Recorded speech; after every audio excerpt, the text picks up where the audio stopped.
What's up, you guys, and welcome back to our channel. What's up, you guys, and welcome back to Currently Building Generational Wealth Lifestyle. I am one of your hosts, the one, the only, and the flyers on today. Get into these frames. Y'all girl is out here looking cute, feeling cute. Ooh. Hey, purple is my color, okay? I'm just giving y'all royalty on today. But nonetheless, y'all, welcome back. I am Danielle Bailey, and of course, God is the ultimate host of this channel, you guys. So, y'all already know what it is. It's Friday. If you are new to this channel, what we do on Friday is we sing. It's Friday, and I'm ready to jam. Pick up my girls. Hey, it's Friday. It's Friday. It is Friday, my good people. Whew, the weekend is upon us, okay? We have worked hard all week. We have dealt with people. We have dealt with people we don't like. We have just existed too. Okay, so Fridays, let's just breathe a little bit and let's just have a great time this Friday. And we're going into the weekend. And not only are we going into a weekend, we're going into Valentine's Day. So I hope that everybody has an amazing time this weekend. And if you don't have a Valentine's or whatever, I want you to really and truly celebrate yourself this weekend. Celebrate yourself and also celebrate your spouse, a partner if you have one. And if you don't, that's fine too. Like, your girl, like, this is the first year that I'm really and truly am going to celebrate myself. So I done bought myself roses. I am going to get myself some chocolates today. I'm gonna get myself a present every day until Valentine's Day. So roses yesterday, chocolates today. I'm not sure what I'm going to do on Saturday, but Sunday I'm going to do seafood. I'm gonna get all dressed up, get dolled up, and do some seafood. So I'm gonna invite my mom over too. So, but nonetheless, y'all, celebrate yourself, love on yourself this week, whether you have a mate or whether you don't. Okay. So, but nonetheless, today I wanted to make sure that I know that this video is a little bit late, forgive me, but I want to talk about today something that a lot of people do not talk about. I seen a post on Collisions of Color group, and they were saying about how a lot of people don't talk about, wait lists and stuff like that. When you have a wait list for your private practice. And I want to talk about that today because I'm going to do a video series after this about how to get people into your private practice. So how to obtain clients in different ways to get clientele and stuff like that. So I'm going to start a video series on that next week. But today I want to talk about how to know when it's time for a wait list. Right now I have officially started a wait list for my practice, and I'm gonna tell you this: I knew that I needed a wait list back in January when God had told me, "Yo, stop seeing people. Like, stop it. Like, stop accepting new people." But I'm like, no, God, I got to accept everybody. Everybody need help, and blah, blah this. And, I need to be able to help as many people as I can. Or, I'm going to lose money, or I'm going to miss out on money and stuff like that. And God was just like, no, I need you to stop accepting people, okay? Like, I need you to focus on something that I want you to work on. And so I'm just like, okay. So I didn't listen until this week, when I was just like, okay, I really am overwhelmed with clients or whatever. And then, of course, y'all seen where I talked about, I don't want to be a therapist anymore. Shout out to that video. If y'all haven't checked out that video is doing numbers. I see what y'all like. Y'all like when I talk about real stuff, I guess. I don't know, maybe it's the title, but that video about me not wanting to be a therapist anymore is putting up numbers. I've gotten 206 views already, and that was less than 24 hours, I believe. Yeah, probably going into 48 hours, but 206 views, like, that's a lot for me, okay? Y'all, but that video is putting up numbers. But, like, I just want to say, like, when is it time for us to really and truly start this wait list? Because, y'all, it's real out here, okay? And I think that, how when it's time for you to start a wait list. I want to give you a few steps, right? Number one, I want you to really sit down and figure out how many clients can you see in a week. Do not let how much you make dictates how many clients you see. No, how many clients can you really see in 1 week that will not leave you burned out, that will not leave you stressed out? Like, you need to have a realistic numbers. I know a lot of times people be driven by money, and it's like, no, don't. And I'm like, I don't know, you be real. Because one time it was me, like, how much money do I need to make to survive? And it's like, no, how many people can I see to still have my sanity? Because when you figure out how many people you can see in 1 week, then you are able to see, okay, this is how much my practice is going to make. So my practices can bring me in, let's say $500 or whatever. I'm just giving out rough numbers. My practice give me $500 because this is the amount of people I can see. But I know I need $1,000 to live. So you need to make up that extra $500 because you can only see a certain amount of clients, but you need $1,000 to live. So that's when you start creating these courses. That's when you start creating these books, these journals, these speaking engagements, like all of that. Like, time out for us thinking that we only get the basis of our salary from seeing clients. Like, I really and true, honestly, moving forward, what I want 70% of my income to be from books, speaking engagements, and all of that. And I want a small, okay? I want 70% of my income to come from books and all this other kind of stuff. And I want 20% to come from retainer, okay? Because I want to be a consultant. So I want people to be able to pay me on retainer. And I want 10% to come from seeing clients. That's the way that I'm moving in 2022. 70% is passive income coming from like books, articles, speaking engagements, whatever it is. 70%, the bulk of my income is going to come from that.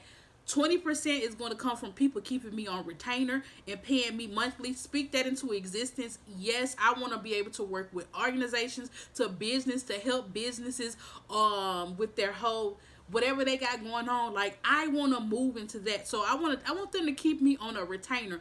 And the reason why I'm targeting businesses and stuff, like well-to-do businesses, because they'll be able to afford my retainer. And I want 10% to come from seeing clients. I'm shifting my model of my businesses. Clients will no longer be my main source of income like it is right now. Because, again, if clients are your main source of your income, what about if they get sick? What about if you get sick? You don't get paid. So maybe you guys are not like my numbers. Like, those are my numbers. 70% passive income, all that speaking engagement, books, all of that, treatment modalities, because I am going to create a treatment modality for finances. Yes, come on, your girl is going to be Sigma Fraud Junior, okay? So 70% of that. Then you got a 20% of, I want people to keep me on retainer. Like, I want to be able to get monthly income whether I show up or not. That's the type of way I'm thinking. And 10% because I still want to be able to see clients, but not as many. Like, definitely. Okay? So, y'all, like, that's what I think that we got that's my goal. I know that may not be goals for everybody else. But to get back to the subject at hand is how to know when your time for you a wait list is when you figure out how many clients that you want to see. And then, like, when you get there, when you start, I want to say when you get about 60%, you really need to start your wait list then. When you are full at 60%. So if you say that you can only see 10 clients a week, at 60%, at 6 clients, you need to start actually taking a wait list. You need to start being selective about who you're going to accept too. Okay? And also, you need to make sure you have your clientele niche down to a science, okay? Like, stop accepting. When you start getting to your point to where you're like, okay, I need to wait list people, you need to stop just accepting everybody and get more detailed as in your niche. So if you only want to work with African Americans who suffer from depression or anxiety, that's the only people that you need to start accepting. So that way you are very particular to your niche. Like, I'm already getting that 60%. 40% is going to come quicker than you know it. especially with the pandemic. So start taking these people down and get a referral source. Like right now, I have a referral source that I refer out, and I want y'all to understand that when you start developing your referral source, or when you start your wait list and stuff like that, don't think about it as in I'm losing clients or I can't help them or stuff like that. Think about it as I am still able to help this client because I'm gonna provide them with somebody else, another name, right? I'm gonna provide them with another therapist's name, and they'll be able to go to that therapist. So I'm still helping the client, and not only am I helping that client, I'm also helping that therapist grow their practice at the same time. So it should never be like, oh my God, I got to start a wait list, or oh my God, I can't help them. No, you are doing something even greater. You're helping two people at one time, and it's no stress off your back by adding another person to your practice. When you add people and you know that you can't sustain them and you know that you are filled, you are adding stress to yourself. Everybody else is benefiting because the client is getting what they need because they seeing you. But when you actually look at it from this lens, like I'm still able to help this client, but I'm also helping a fellow clinician grow their practice. Like in 1 week, I referred 2 people to one person. 1 week, like, and I felt good about it. I was just like, Jesus, whew, I ain't got to worry about it. Like somebody had called me and they was like, oh, I got your name for such and such, and I was like, okay, good. And so they started talking, and I was like, unfortunately, my practice is full, but I do know this other counselor, and here's her information, and you can be able to contact her. And I say I can take your name for a wait list when a spot becomes available. But if you need immediate services, go see her. And Facebook then was like, hey girl, I got 2 people that I need to send on over there to you. And so like she was grateful. And plus her practice, she has a community mental health agency. So she's able to withstand more people than I am.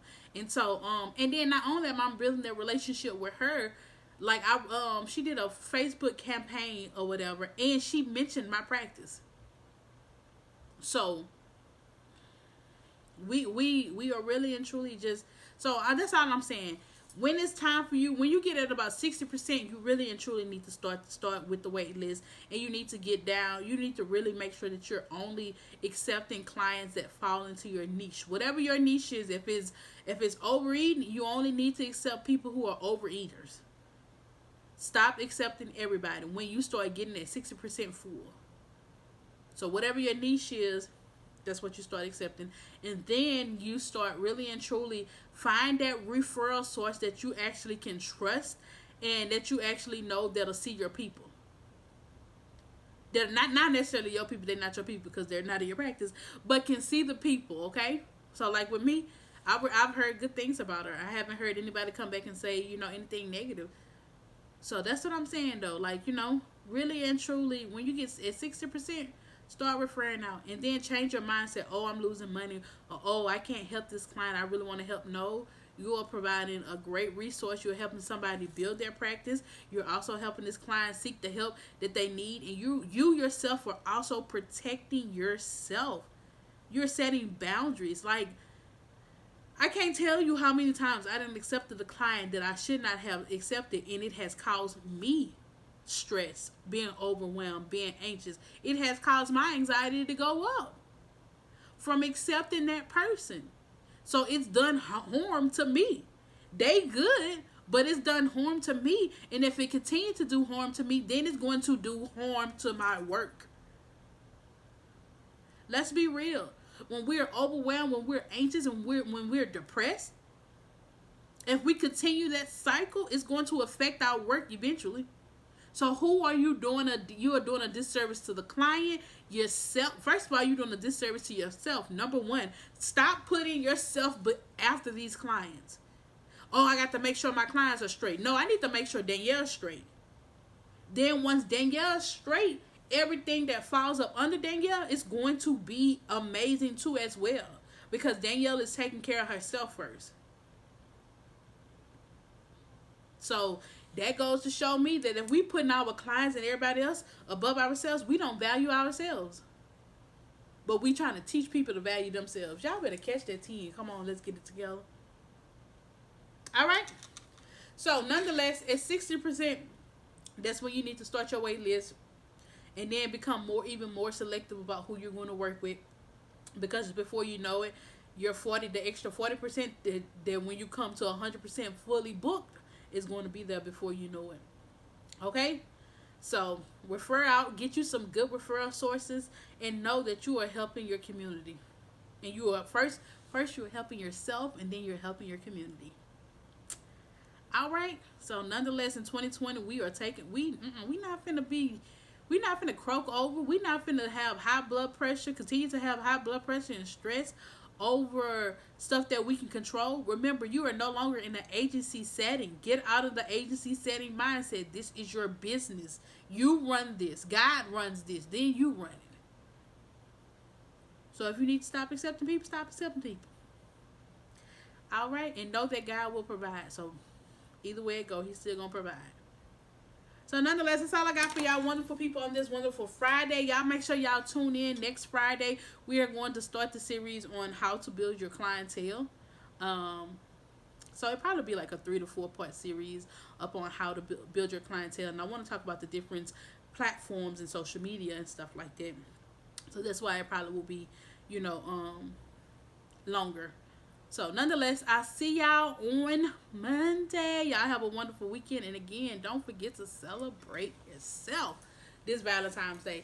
I'll talk to y'all later. Love y'all. Bye.